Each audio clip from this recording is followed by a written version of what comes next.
pinalutang po ni Sir Atong Ang, sir, yung mga previous cases po ninyo. Marami pa po ba kayong mga nakasampang kaso ngayon, sir? Nakakatawa yung pinalabas niya na murder, sinabi niya yung sa Tanay. Sa totoo lang, napagbintangan lang ako, may inutusan siya, alam ko kung sino ang pumatay niyan. Kawawa naman ako, dinipinsahan nga niya ako, nakapagpiyansa ako. So si Sir Atong Ang mismo ang tumulong sa iyong makapagpiyansa at dinipensahan ka pa niya sa mga aligasyon na to? Yes, kasi siya nagutos. It's so ridiculous. Napaka-absurd. Saan ka naman nakakita ng isang criminal conspiracy kung saan lahat ng mga kasama supposedly ay nandun sa isang meeting, dinidiscuss mo openly yung pagpatay, tapos magbobotohan pa kayo, may showing of hands. So, it's ridiculous, it's so absurd, hindi siya makatotohanan, it's illogical. Big names linked to the disappearance of cockfighting enthusiasts now speaking out to defend themselves. As the case dominates headlines, more lawmakers are pushing to regulate or even ban online gambling altogether. Now, will the president take a firm stand, just like what he did with Pogos in his upcoming SONA? And will the powerful personalities walk free in this high-profile mystery? I'm Stanley Palisada, and this is the Weekend Wrap.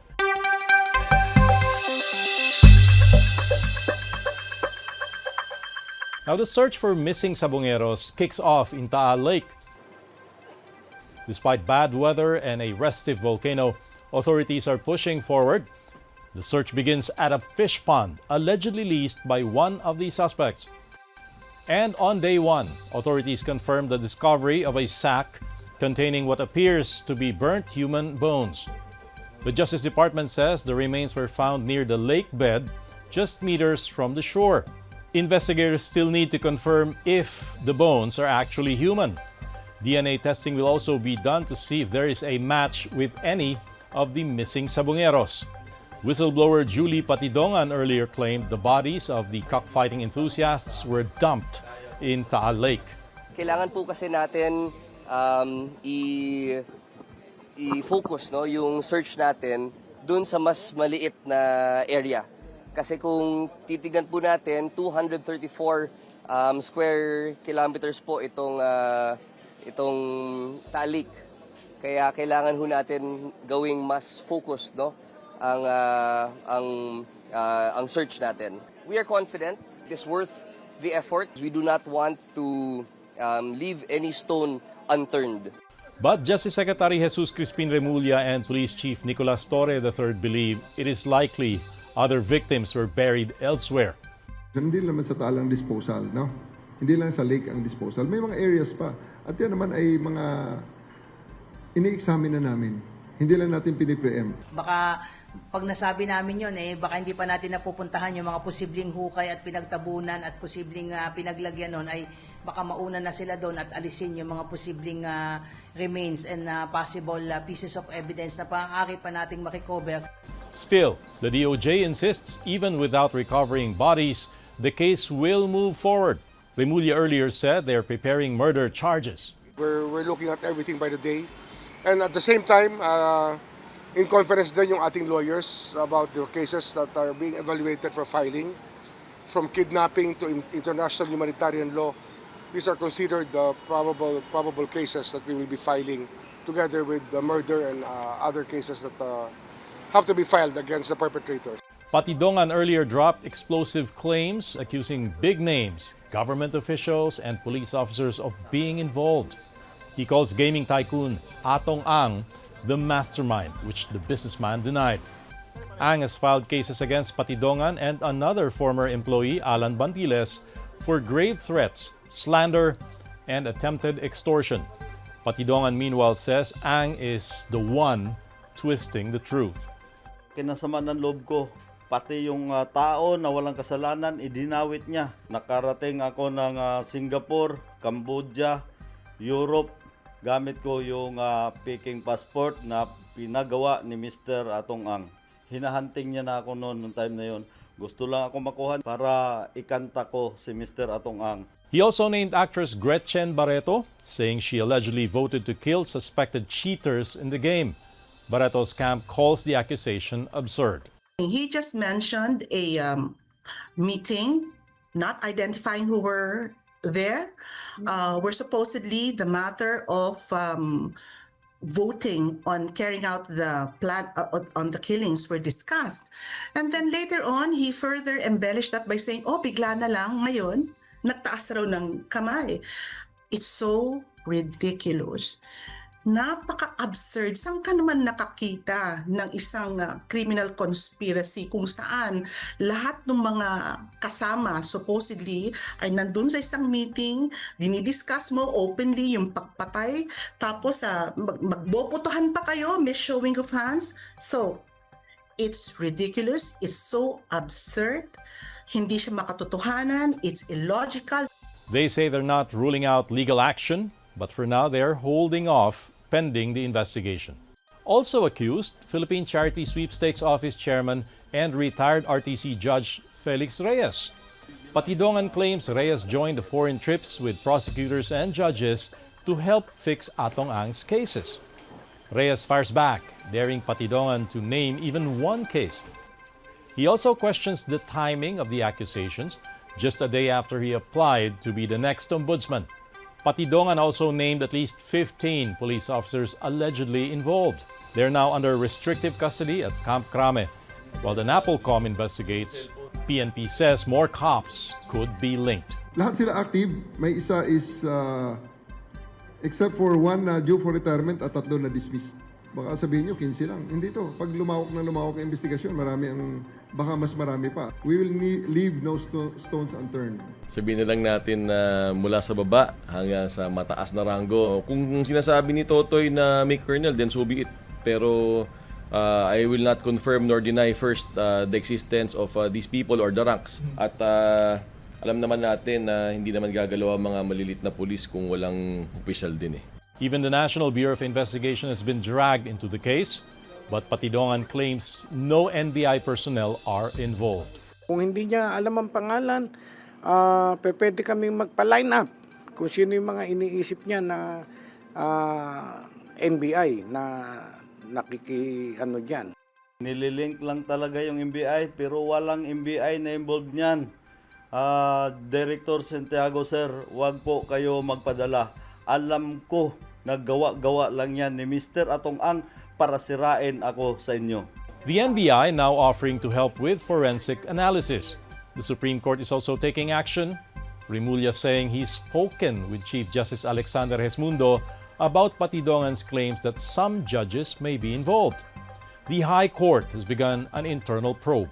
Now, as the case dominates headlines, calls to ban online gambling grow louder. Several lawmakers have filed bills to regulate or outright ban access to online gambling, especially through e-wallets and super apps. Lawmakers argue the social damage outweighs the revenue. But gaming regulator PAGCOR disagrees, saying better regulation is the answer and not a ban. Ang stand po ng PAGCOR sa pangkasalukuyan ay hindi po total ban, kung hindi stricter regulation. Sa PAGCOR alone for 2024, imigit kumulang po nasa 50 billion pesos ang license fees na kinita. Bukod po ito sa ibinabayad ng mga operators sa Bureau of Internal Revenue, sa BIR.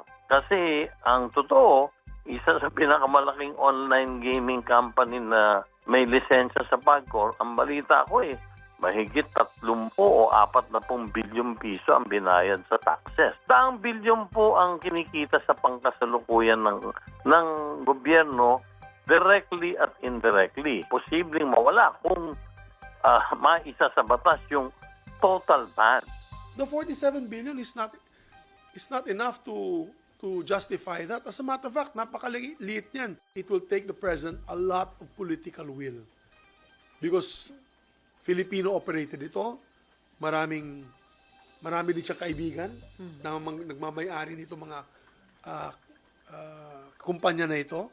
I would love to hear that from the president, even in his State of the Nation address. Malacanang meanwhile says President Ferdinand Marcos Jr. has no objection to taxing online gaming so long as there's solid data behind it.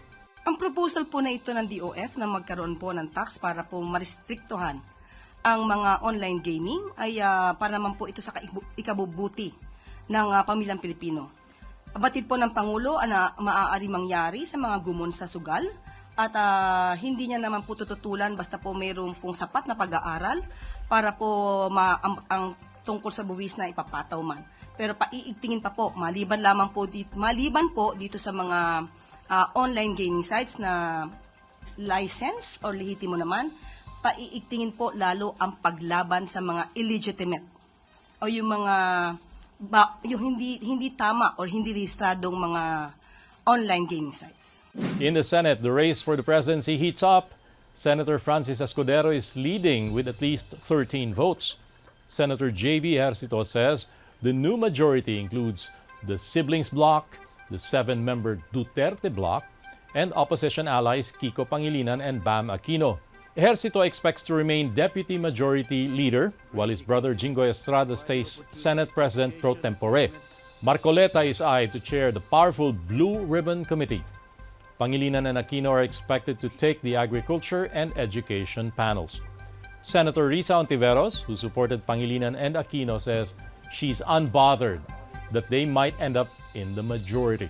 Hindi ako na-hurt dahil yun na nga sabi ko nga, basta patuloy akong maninindigan. Kung ang bawat isa sa amin ay may sariling diskarte, ako rin naman po, basta nakatutok pa rin ako doon sa layunin na palakasin yung oposisyon. Hindi lang sa loob, pati sa labas ng Senado. Hindi ko pa sigurado kung mag-iisa ako o hindi, pero kung ano man, basta maninindigan ako. It is still unclear if she will be in the minority, which is now expected to be led by Escudero's rival, former Senate President Tito Soto. Subiri calls those who support Soto as the Veterans Bloc, which include him, Ping Lacson, Loren Legarda, and Lito Lapid. They say they're ready to welcome Ontiveros if needed. Now, some senators backing Escudero insist their vote has nothing to do with the looming impeachment trial. Hindi naman siguro. Siguro ang naging advantage lang ni SP Cheese because he is incumbent, pag ikaw yung nakaupo, no? Already more than almost half of the senators, syempre kasama mo na, no? Konti na lang ililigawan mo sa mga incoming. Impeachment, sabi ko nga, ano man ang maging position natin dyan, you just have to go through it, no? I don't think it was a factor in choosing the Senate President. Wala kaming his stand towards impeachment is not a factor to our decision in choosing him as our Senate President. Ang pinaka-big factor dyan na nakikita ko lang talaga is yung pagka-open niya. Nakikinig siya. Lahat ng sides pinapakinggan niya. So, yun ang nagustuhan namin na liderato.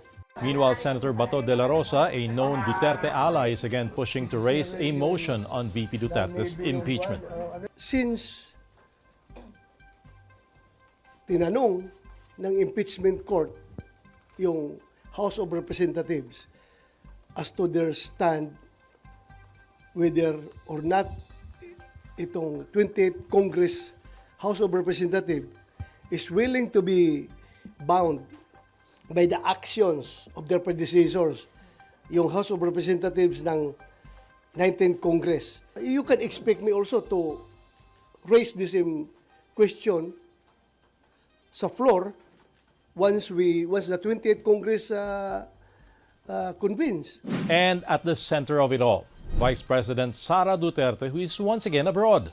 She's in The Hague, where her father, former President Rodrigo Duterte, is detained. She will head to South Korea after, completely missing President Marcos's fourth State of the Nation address. While overseas, Duterte took another swipe at Marcos for calling for an end to politicking. Malacanang fired back. Siguro tumingin siya sa salamin, no? Pag sinasabi niya yung stop na ang pamumulitika kasi sila yung namumulitika. Ang ginagawa lang namin lahat ay sumasagot kami. Wala naman kaming ginagawang atake. Ang sa amin lahat ay sagot at depensa. So, sila ang tumigil. Tama naman po na ang bawat tao, lalong-lalo na po ang public servant, ay dapat nananalamin at ina-assess niya yung sarili niya kung siya ba'y nagtatrabaho, namumulitika, o nagbabakasyon lang. Sa ngayon po ba ay nasaan si VP Sara o si Pangulo, si Vice Presidente nung yan ay sinabi niya? Nasaan po ba siya ngayon? The Hague, ang Pangulo po. Aksyon, aksyon, hindi bakasyon. Back home, the Vice President's office gets a new spokesperson. Former Trade Undersecretary Ruth Castello replaces Michael Poa, who left the post last November 2024. Castello says she applied for the job herself and insists she won't be an attack dog. It was no convincing from the part of the Vice President or her staff. They did not need to convince me. I actually submitted an application for any position, for anything that I can do to help the Office of the Vice President. The instructions are, number one, I am not an attack dog. So not being an attack dog, I will not go on the offensive. I will just report. I'll be straightforward, report on what message the Office of the Vice President needs. So I believe in the leader, and the leader can handle it herself. Right? I'm just a support staff, backup cheerleader. Overseas, former U.S. President Donald Trump raising tariffs on the Philippines. The tariff will go up 20% from the 17% previously announced and will take effect on August 1st. Details were laid out in a new batch of letters Trump sent to trading partners as he pushes for a wave of new trade deals. Several Philippine trade officials set to fly to the U.S. next week to negotiate the terms. We will go there next week and we will try to bring this down if we can. But what I was trying to say in my statement earlier is more importantly than trying to bring down the reciprocal tariffs. Kasi very lang po to, maliit lang na bagay to eh. Ang mas malaking bagay is if we can sign a free trade agreement or an FTA or a bilateral comprehensive economic partnership agreement.